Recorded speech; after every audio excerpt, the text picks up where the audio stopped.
Okay, so today we will talk about displays.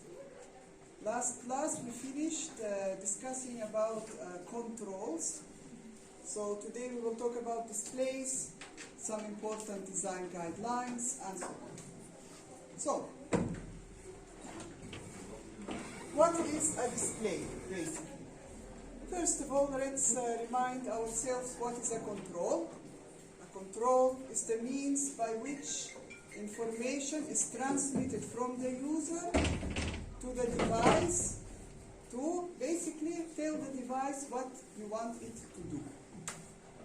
The displays offer feedback from the device. So the device gives you feedback through a display.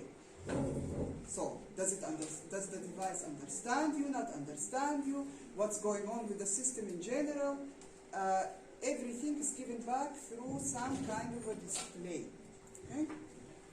Now, most of the displays are visual in nature, meaning you use your eyes to look at a display, understand the information as a feedback, and then decide what to do next. So most of them are visual. All of these are examples of visual displays that need your eyes to actually look at them and understand. But there are other displays as well. One of them is the auditory. You already know about it. We discussed these things a little bit in the past. Auditory is when you use your hearing, your ears. So this is also a display. Anything that the device uses to give you feedback about a situation in the device, it is a display. So we can use also auditory displays for this reason. There is also others. Now, what we came across this semester is mostly visual and auditory, but there is also by touch, by temperature, pressure, motion, force, smell, taste. So all of these can also be used in displays. However, the most common ones are what? The visual displays and the auditory displays. So most devices we see in everyday life, either visual or visual and auditory. The others are specialized for specific kind of devices, specific situations. So we don't see them often. Okay? So you cannot, for example, come and say, okay, this device, it has a problem. It should use all of these. Or it doesn't have taste, smell, motion, force, and so on, so there is a problem with it. No.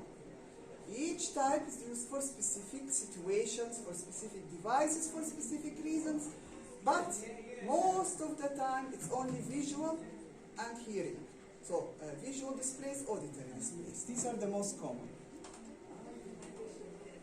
Now, there is a lot of designed displays, a lot of different designs. We need to basically classify them so to better understand what is the difference between one type and the other. So, we can classify displays according to their physical characteristics and the type of information they provide. What is meant by physical characteristics? What they look like. So, what they look like, their design. And what are they telling you? So, what is the display telling you? What does it look like? We can classify them into three major categories. One of them is the quantitative displays, which I will talk about. Then we have qualitative displays and representational displays. Okay? So, these are the three major categories of how we can classify displays. So, when you look at a display, you should know, is it a quantitative one, qualitative one, representational, for example, and know in which situations to use. If you're the designer of a display, in which situations this is suitable, in which situation the other type is suitable. So this relates directly to what? What is the device? Who is the user? How is it going to be used? And in what environment? All of these factors always influence what choice of displays you will select. Excuse me at the back. Close this curtain. If the window is open, close it. Pull it, no. Yes, thank you. Okay. So let's see what are quantitative displays. Now there are two types of them. Digital quantitative, analog quantitative. Okay? What's their difference?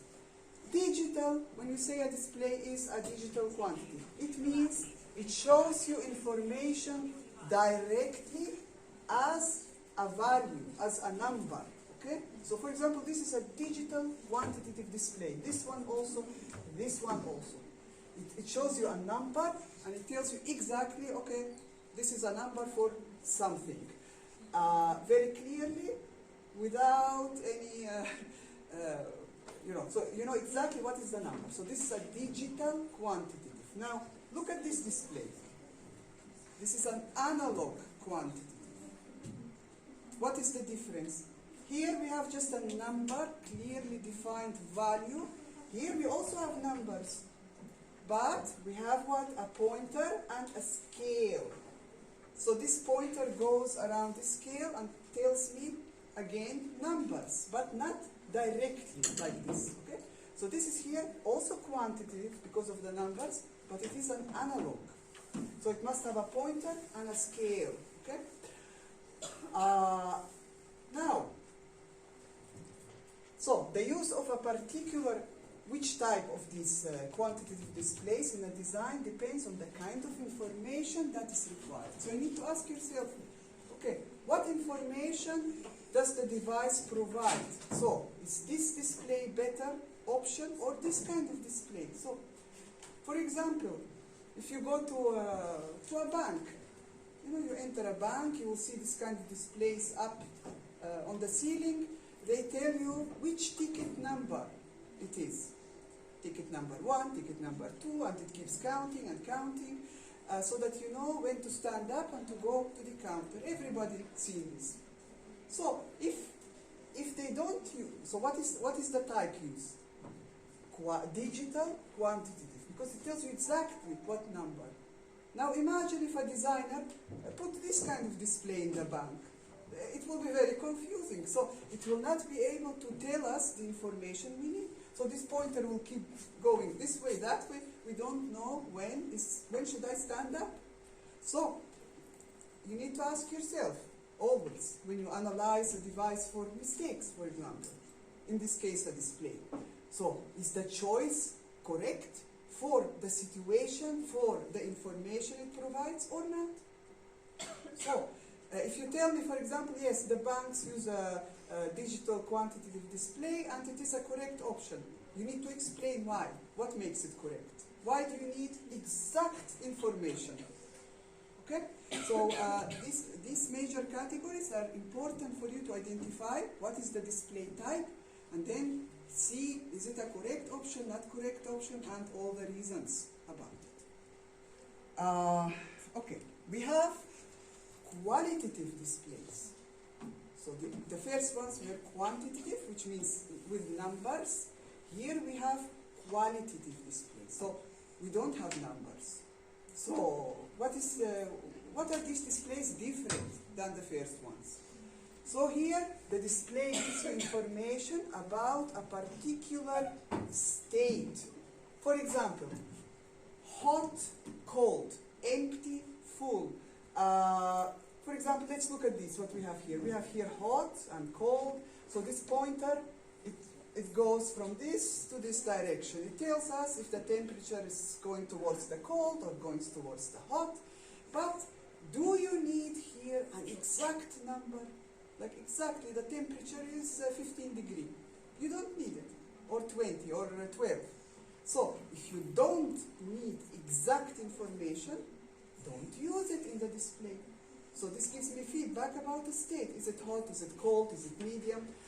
The state. If I don't need exact number, we don't use. Look at this, for example, display again with the green going towards the red. It shows me some state. Here, what is this here? An aeroplane flying. Is the aeroplane flying straight or is it moving this way and that way? Here, nobody cares about the exact angle. We just care about is the airplane flying correctly or not. So it gives us information about the state. In the car, for example, you have what?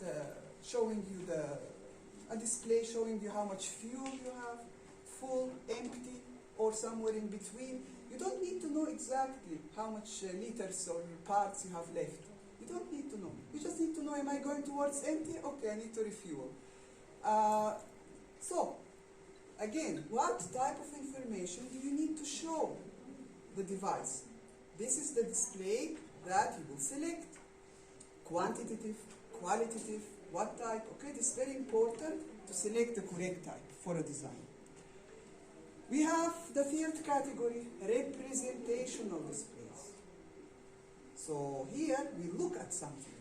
We look at something like a diagram, some kind of an illustration, and so it tells us some information. This is also a display. It doesn't have to be, like something moving or, no, this is also a display. This is what? A map. A map for the train system of a city.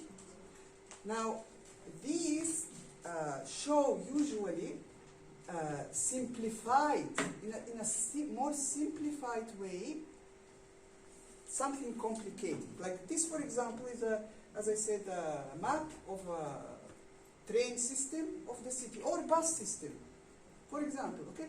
Now, the reality, this is a simplified diagram. For example, the streets in the city maybe are not straight like they show here. Straight, straight, straight. Maybe they have a lot of curves, a lot of details, but when they make this display, they simplify some of the things. Because if they draw the city exactly the way it is, it will be complicated for the user to understand it. With all these curves and lines, and it's already complicated like this.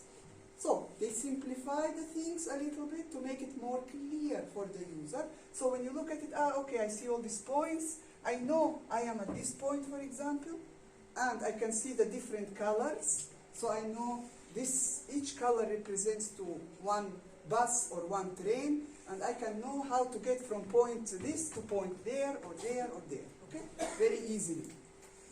So information clear, straightforward, and you know how to navigate and go around the city, even if for the first time you visit this place.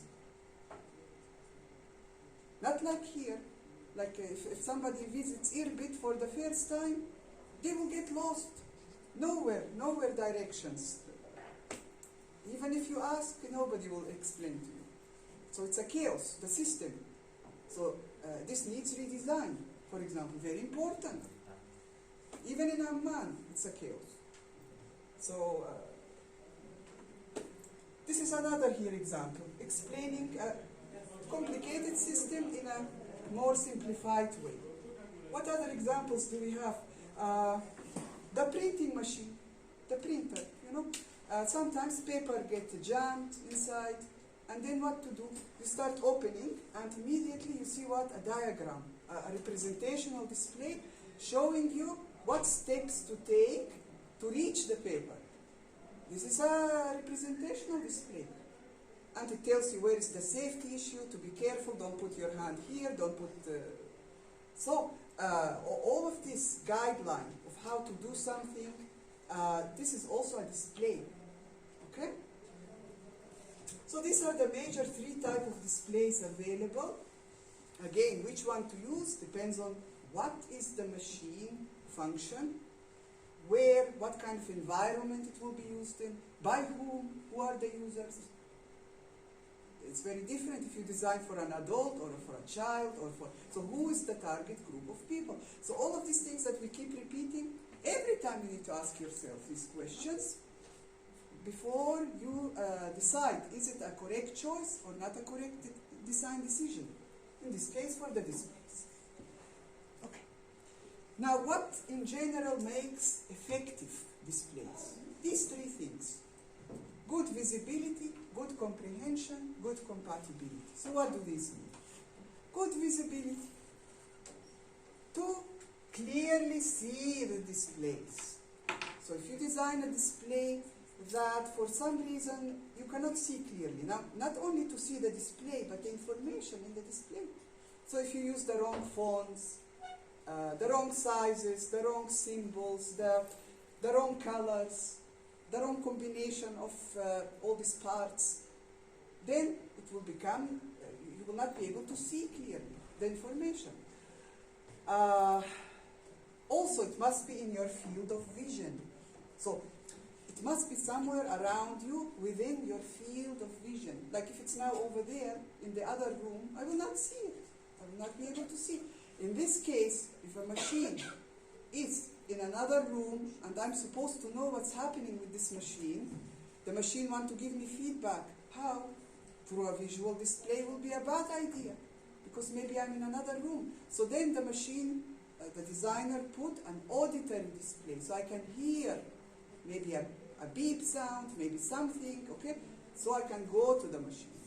So here, in general, when we talk about visual displays, it must be within your field of vision.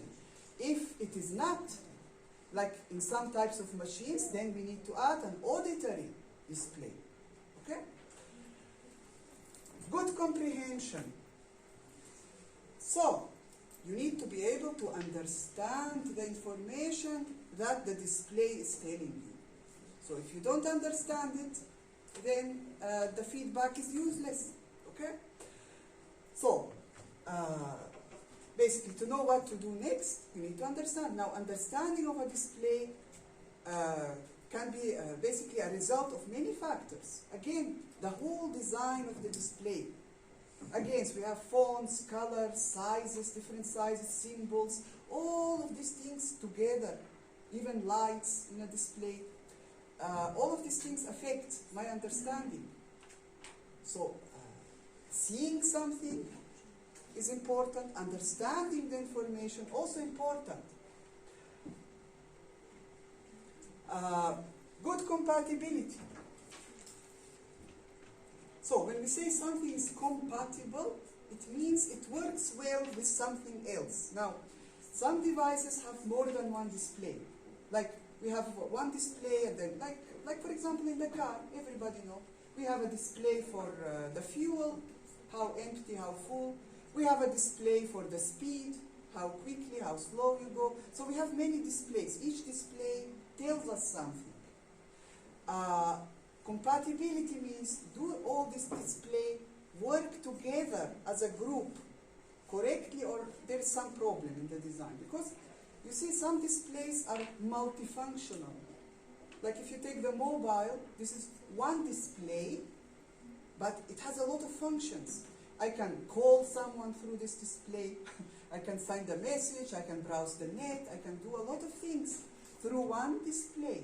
So one display have many functions. But if you think about it, okay, let's go back to the car example. We have a display for the fuel, a display for the speed, a display for other things, and so on. Can we combine these together in one? Okay, why separate? Why this separate? And this display for another function separate? Why? Why not combine? There must be a reason. Okay? That is if the designers made the correct decision to separate them. So you need to ask yourself, what is the reason for separating and not putting all the information in one? Maybe it will create overcrowding. Like sometimes it creates too much information in a display, it becomes not clear or not visible, or other problems. Now, when you talk about a car, you have to think about your driving, you have to see information very quickly, you don't have time to start looking and what the hell is this symbol, or what the hell do they mean with that? You don't have time to look and to think. You have to immediately see and know what is the feedback from the car. So, again, what is the device? The car is a device. Where is it going to be used? On the street while driving, or sitting at home, or where? So the displays, the type of displays, the information, everything must be correctly chosen. Should I combine everything in one display? Should I separate them? Okay? These decisions must be correctly decided.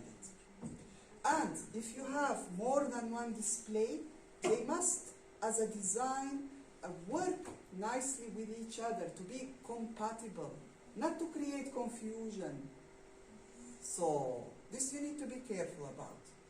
Now, compatibility is not only about one display working with another display nice as a design and as an understanding and so on. We can have a display and control.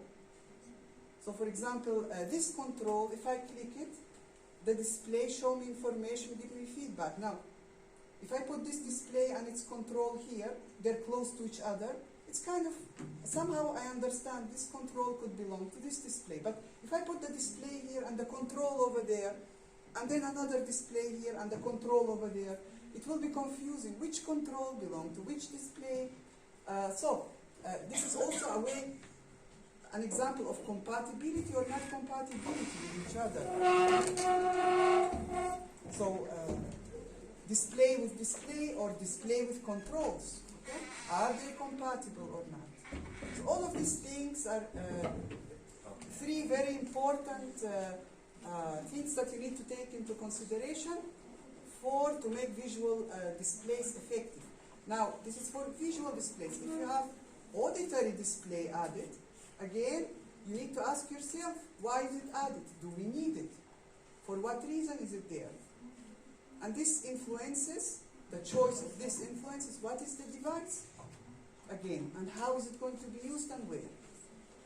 But these three things in general have to be met in a successful way to make effective displays.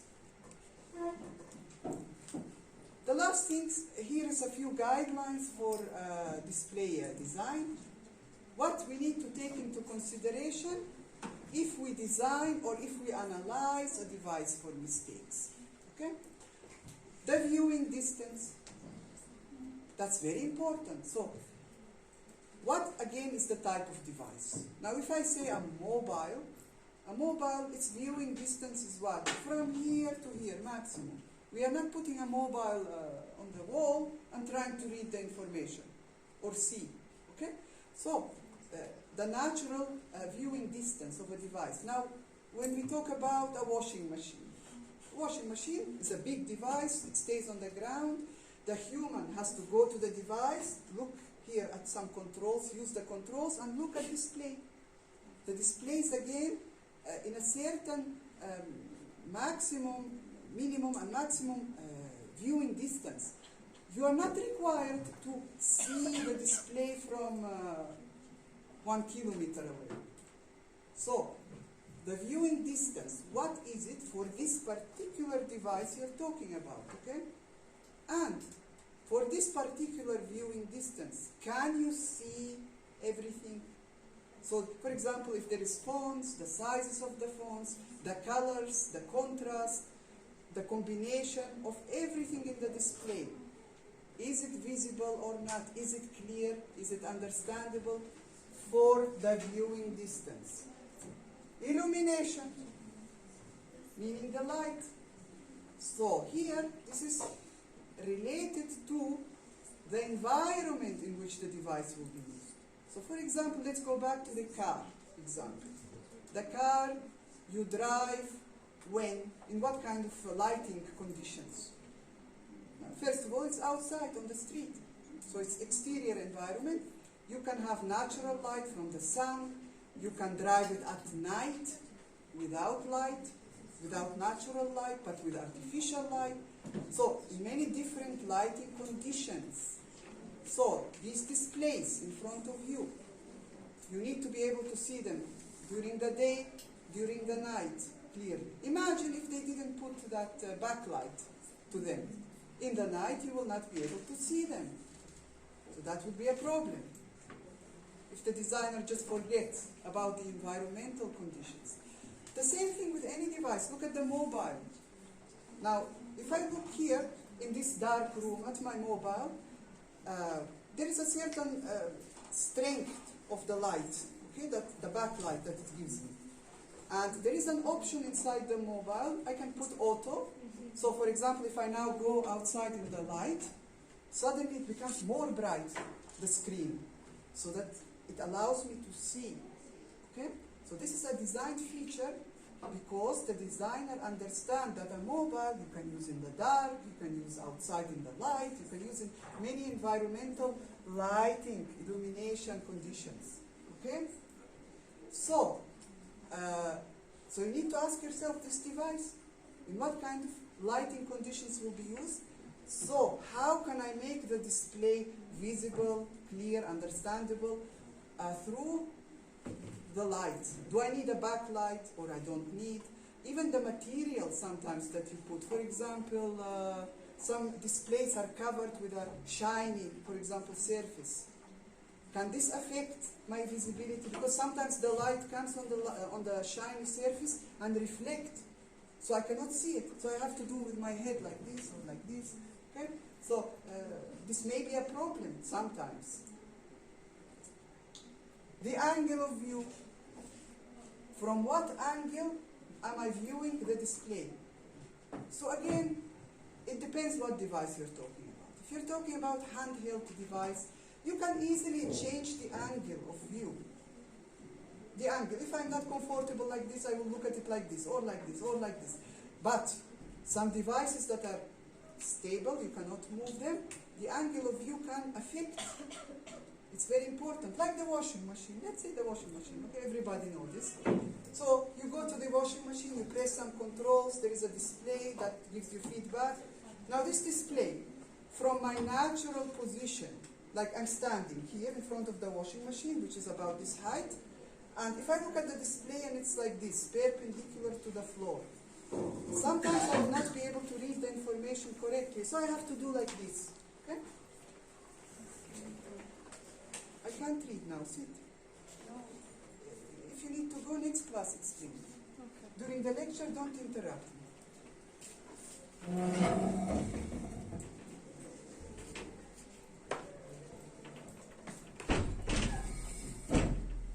So, again, let's go back to our washing machine. So if I look at the display, it's perpendicular to the ground. Maybe you can see, maybe not. It depends on the size, on the colors, on many things. But maybe you need to do this to be able to really see it. But imagine if the display is at an angle, some kind of an angle, which makes it more comfortable for my vision to see. So this will make everything more clear, more visible than if it's perpendicular. Now, if the device is of my height and the display is like this, there is no problem. We are talking about devices that you cannot move, not handheld small devices, okay? So again, the angle of view, there is no one correct angle of view. You need to ask yourself, what is the device, how the user uses the device, in what conditions, to decide if the angle of the displays is correct or can be improved. Okay? Here, combination of displays. We already talked a little bit about it in the previous year when we talked about the compatibility.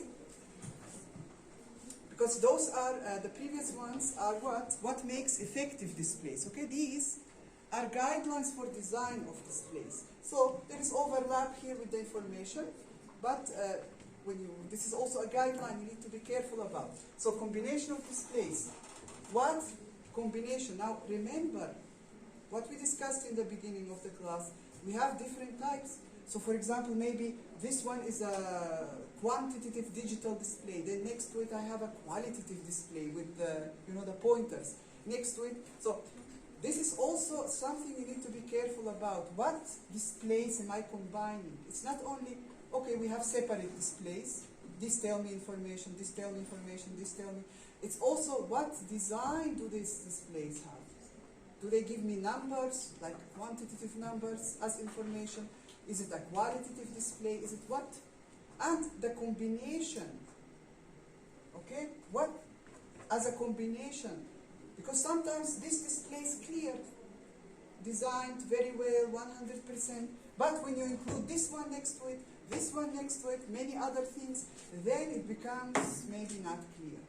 So you have to view each display alone to decide is the correct design decision taken, and you have to view them as a combination. So if you have more than one display, as a combination, how do they work? Because sometimes this can create the problem. Okay? Also compatibility with controls. Also this we explained in a way. So if we have different displays and we have controls. Okay? So if this control belongs to this display, this control to this to this, for example, it's clear.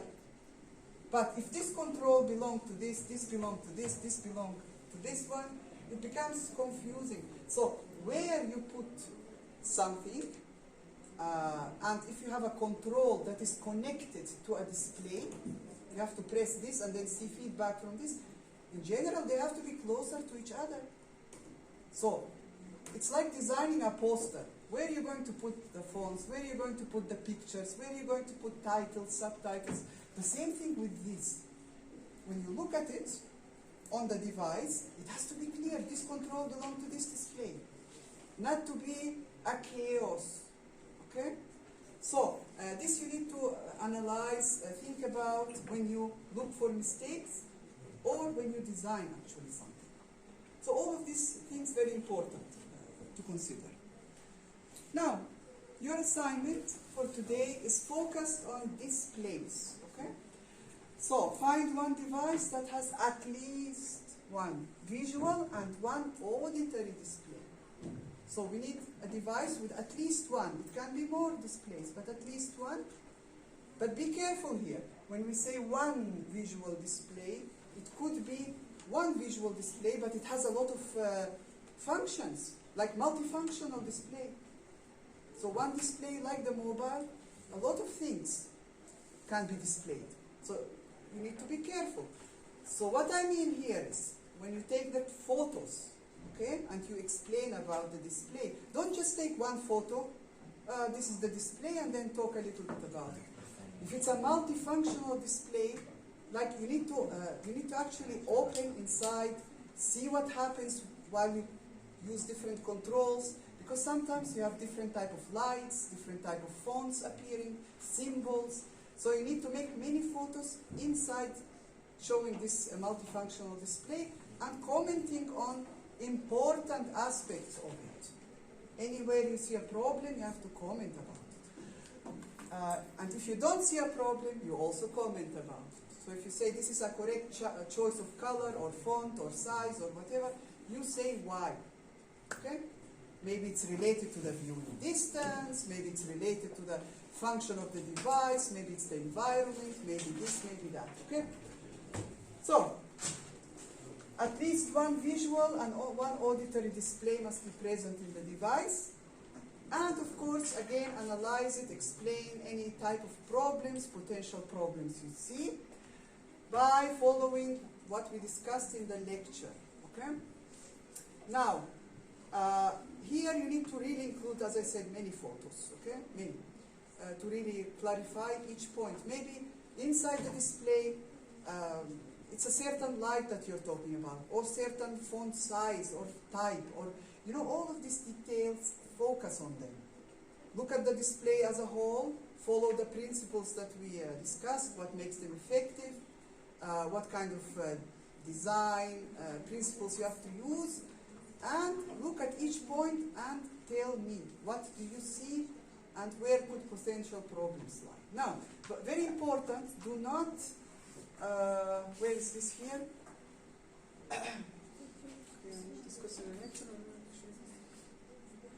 Do not use the same device which you used for assignment 11. You used a device for assignment, the previous assignment for the controls. You cannot use the same device to talk about displays, even if that device have displays. No, choose another device, okay? There is a particular reason, not that it's wrong, you can, normally you can choose, but I don't want you to focus on one device. I want you to explore as many possible designs as we can, so choose another product, another machine altogether, okay, for this. That's basically it for today.